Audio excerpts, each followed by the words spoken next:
ছেলেকে খেতে দেবো বন্ধুরা। এই দেখো,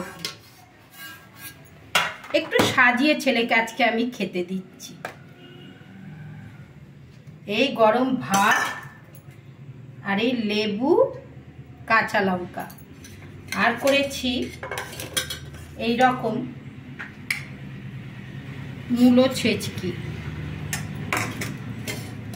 আর এটা কপি ডাঁটা চচ্চড়ি, আর এইটা মাছের তেলের পটকা,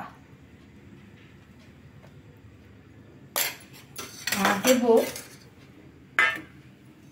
এইরকম আজকে গোটা মাছের মুড়ো করেছি। এই দেখো বন্ধুরা, এই দেখো, এটা এইরকম ভাবে রাখলে মনে হয় বেশি ভালো হবে।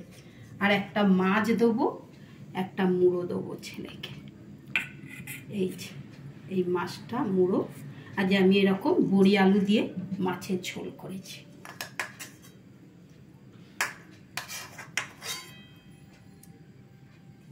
এটাকে এরকম করতে পারছি না।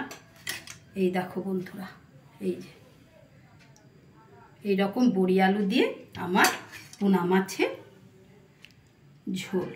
কিরকম আমার খাবারগুলো হয়েছে তোমরা কমেন্ট করে জানাবে বন্ধুরা, কেমন লাগলো আমার খাবারগুলো।